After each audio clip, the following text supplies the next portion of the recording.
Good morning friends, how are you? कैसे हो? अच्छे हो? मैं भी अच्छा हूँ। मेरा नाम रोहित कुमार है। मैं एक केमिस्ट्री के कॉन्सेप्ट बताऊंगा, हाइब्रिडाइजेशन। कॉन्सेप्ट नहीं बताऊंगा, एक्चुअली मैं बताऊंगा हाइब्रिडाइजेशन कैसे फाइंड आउट किया जाता है जल्दी से जल्दी, ओनली 10 सेकेंड में। ठीक है, चलो देखते हैं कैसे फाइंड आउट किया जाता है हाइब्रिडाइजेशन। पहले मैं फॉर्मूला लिख रहा हूँ हाइब्रिडाइजेशन का, फिर एग्जाम्पल दूंगा, फिर मैं बताऊंगा कैसे फाइंड आउट किया जाता है।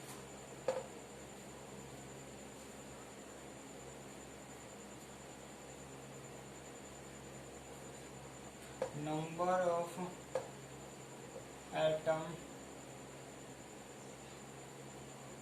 attached to central atom plus number of lone pair of electron। ठीक है, क्या फॉर्मूला है? Number of atom attach to central atom plus number of lone pair of electron. ठीक है, इतनी बात समझ आ गई। अब एक एग्जांपल लेके समझते हैं कि नंबर ऑफ एटम से अटैच सेंट्रल एटम क्या होता है, number of lone pair of electron क्या होता है। जैसे हम एग्जांपल लेता हूं मैं, मीथेन। मीथेन को हम मार्स गैस भी कहते हैं क्योंकि मार्स एरिया में पाया गया था। इस तरह से ये बॉन्ड बनाता है।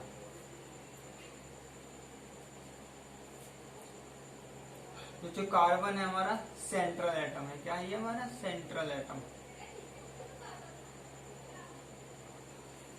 सेंट्रल एटम वो कहते हैं जिस पर कोई एटम आके अटैच होता है। ठीक है, तो इस पर नंबर ऑफ एटम कितना अटैच है?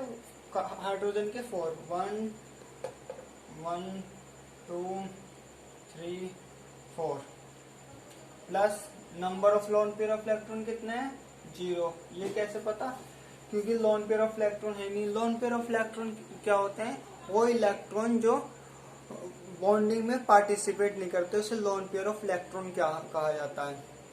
लोन मतलब क्या होता है? अकेला। ऐसे लोन पेयर ऑफ इलेक्ट्रॉन होता है जो क्या करता है, बॉन्डिंग में पार्टिसिपेट नहीं करता। इसका भी एग्जाम्पल लेता हूँ, अमोनिया।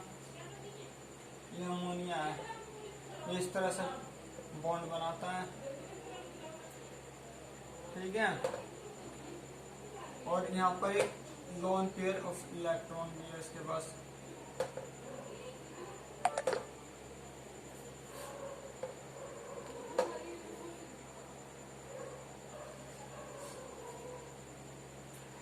Three plus 1 4।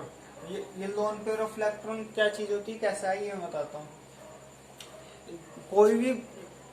कोई भी वैलेंस इलेक्ट्रॉन होता है वो क्या करता है, बॉन्डिंग में पार्टिसिपेट करता है। और जो बच जाते हैं या रह जाते हैं, बॉन्डिंग में पार्टिसिपेट नहीं करते, उसे कहा जाता है लोन पेयर ऑफ इलेक्ट्रॉन। ये क्या है? नाइट्रोजन। इसके एटॉमिक नंबर कितना होता है? 7।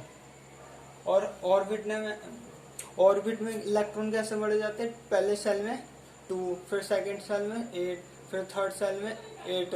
ये हमें बोहर ने बताया था ऐसे करके।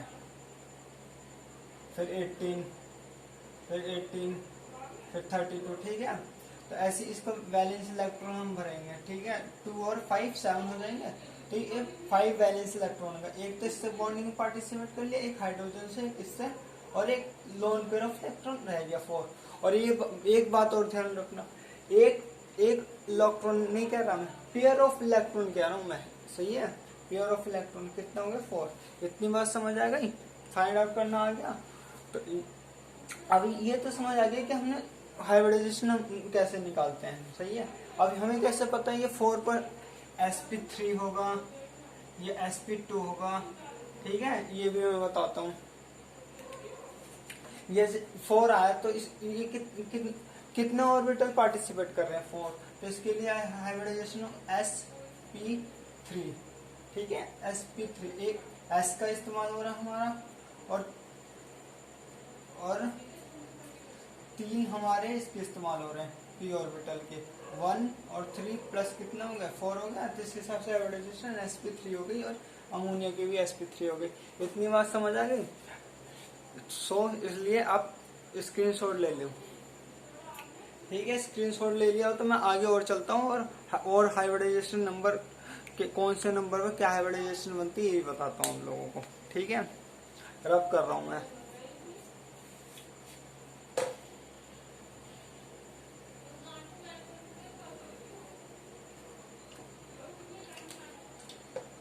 हाइब्रिडाइजेशन नंबर 2 के लिए बनती है sp, 3 के लिए बनती है sp2, 4 के लिए बनती है sp3, 5 के लिए बनती है sp3d, 6 के लिए बनती है sp3d2 और 7 के लिए बनती है sp3d3। ठीक है, और किसी की ज्योमेट्री भी जानते हैं तो ये भी बता देता हूँ। sp की ज्योमेट्री होती है हमारी लीनियर, sp2 की होती है ट्राइगोनल प्लेनर,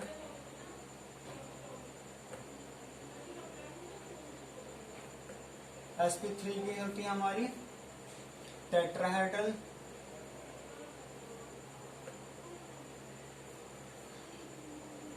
sp3d के लिए होती है हमारी ट्राइगोनल बाइपिरामिडल,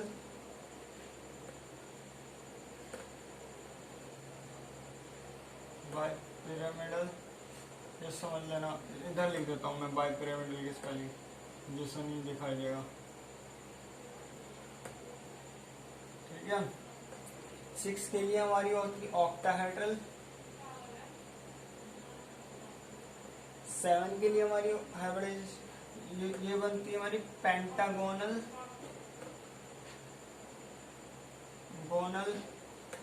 बाइपिरामिडल।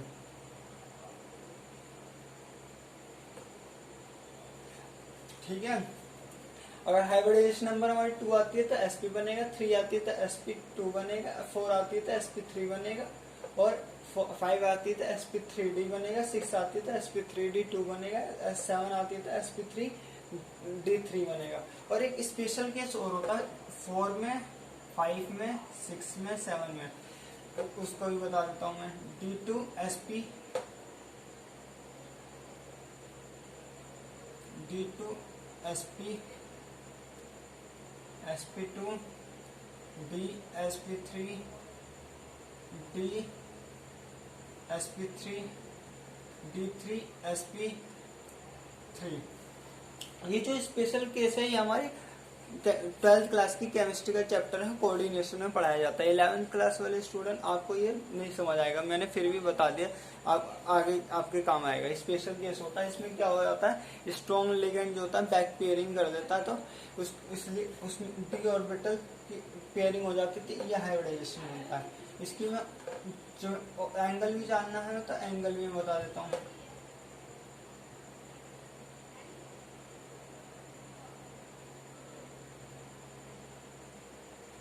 टू के लिए होती है हमारी 180 डिग्री, 3 के लिए होती है हमारी 120, 4 के लिए होती है 109 डिग्री 8 मिनट और sp3 के लिए, sp3d के लिए होती है हमारी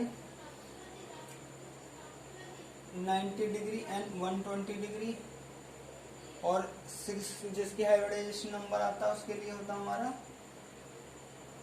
90 डिग्री और इसके लिए होता हमारा 72 डिग्री एंड 90 डिग्री। यह साफ नहीं दिख रहा होगा, इससे मिटा देता हूँ। 120 एंड 90 डिग्री।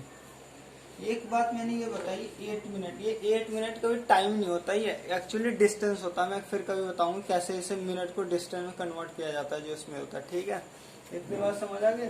तो सो प्लीज आप गाइज इसको स्क्रीनशॉट ले लीजिए। आई होप आपने स्क्रीनशॉट ले लिया होगा। अब मैं बताता हूँ कौन सा हाइब्रिडाइजेशन नंबर पर क्या वो बनती ज्योमेट्री बनती है और कैसे फाइंड आउट किया जाता है। एक्चुअली मैं ज्योमेट्री आज नहीं बताऊंगा, नेक्स्ट लेक्चर में बताऊंगा ज्योमेट्री और शेप कैसे बनती है, उसकी स्ट्रक्चर भी ड्रॉ करूंगा, शेप भी। बस यहाँ पर हाइब्रिडाइजेशन फाइंड करना आउट सिखाऊंगा आपको, sp2 का, sp3 का, sp3d का लिए। ठीक है,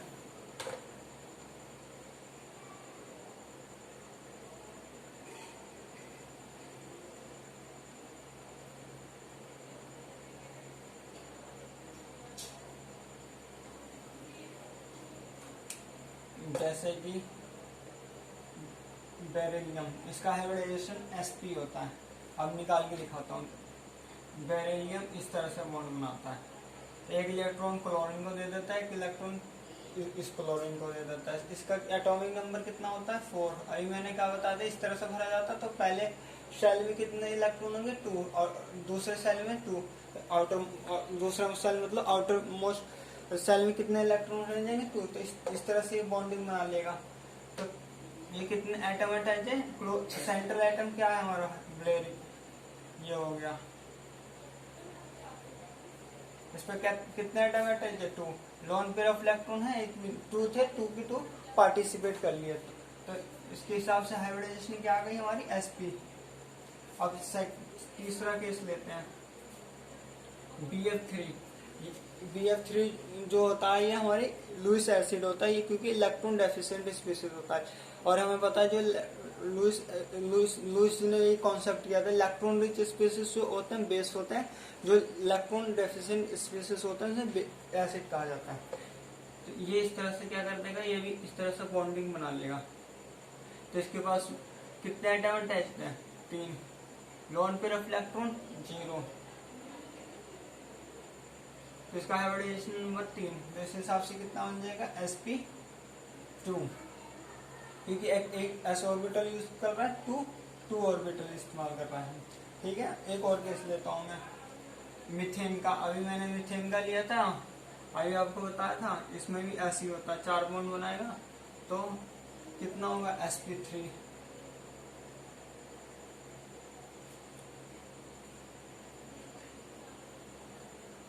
ठीक है, एक लेता हूँ PCl5 का, फॉस्फोरस पेंटाक्लोराइड।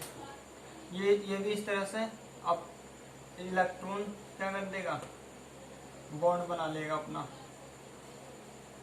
तो फॉस्फोरस क्या कर रहा है, आपने 5 इलेक्ट्रॉन होते हैं, कि फॉस्फोरस कौन सी फैमिली से बिलोंग करता है, हमारा नाइट्रोजन फैमिली से बिलोंग करता है।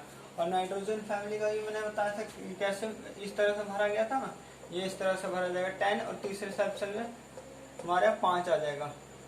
तो ये 5 के 5 बॉन्डिंग बनाने में पार्टिसिपेट कर रहा है। तो PCl5 का क्या हाइब्रिडाइजेशन नंबर हो जाएगा, नंबर ऑफ एटम है 5 और लोन पेयर ऑफ इलेक्ट्रॉन 0, क्योंकि पांचों की पांचों क्या कर रहा है, बॉन्डिंग में बनाने में पार्टिसिपेट कर रहा है। तो इस हिसाब से sp3d बन जाएगा। और sp3d2 का एग्जांपल लेता हूँ, SF6, इसका एग्जांपल यहाँ ले लेता हूँ मैं। पहले मैं रब कर देता हूँ कि गिचपिच हो गई है। अगर किसी को स्क्रीनशॉट लेना हो तो प्लीज अब ले लीजिए। ये समझ आ गया, नहीं आया होगा तो प्लीज आप कमेंट बॉक्स में लिख के बता सकते हो, और प्लीज लाइक कर दीजिए आपको समझ आ गया तो।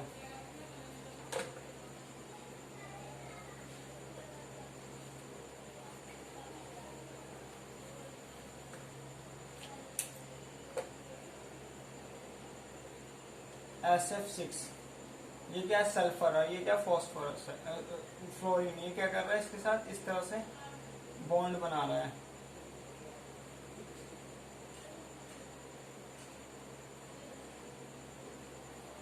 तो नंबर ऑफ एटम अटैच्ड इस पर 6, lone pair of electron 0, hybridization number 6 के हिसाब से sp3d2।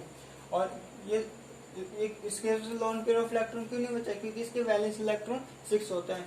सल्फर कौन सी फैमिली से बिलोंग करता है, ऑक्सीजन फैमिली में। ऑक्सीजन फैमिली क्या होती है, ये होती है 2 6 8, इस तरह से इसके वैलेंस इलेक्ट्रॉन 6 है। सल्फर का एटॉमिक नंबर कितना होता है 16 होता है। ऐसी ही है IF7, जिसे इंटर हेलोजन कंपाउंड कहते हैं। जब 2 हेलोजन आपस में बॉन्ड बनाते हैं उसे इंटर हेलोजन कंपाउंड कहा जाता है। इतनी बात पता आप लोगों को, नहीं पता था आप पता चल गई होगी, अब पढ़ लेना दोबारा से। ठीक है, ये इस तरह से बॉन्ड बनाएगा ये।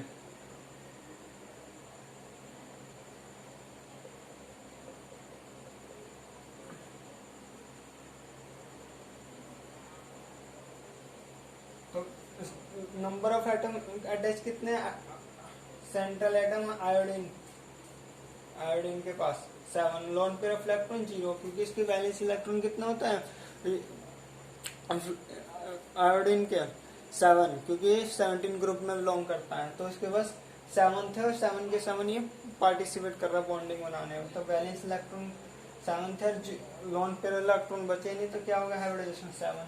इस हिसाब से sp3d3 बन गया। आई होप आपको इतनी बात समझ आ गई, तो स्क्रीनशॉट ले लीजिए। आई होप आपको समझ आ गया होगा हाइब्रिडाइजेशन कैसे फाइंड आउट किया जाता है। नेक्स्ट सेक्शन में बताऊंगा लोन पेयर ऑफ इलेक्ट्रॉन वाले कैसे फाइंड किया जाए। एक तो एग्जांपल मैंने दे दिया था आपको अमोनिया वाला, और कुछ एग्जांपल है उससे भी दूंगा, ठीक है। इसलिए प्लीज आप इसे लाइक करें, शेयर करें, कमेंट करें, सब्सक्राइब जरूर कर दें, जिससे कि नेक्स्ट वीडियो आपको जल्दी मिल जाए। Thank you, take care, bye bye.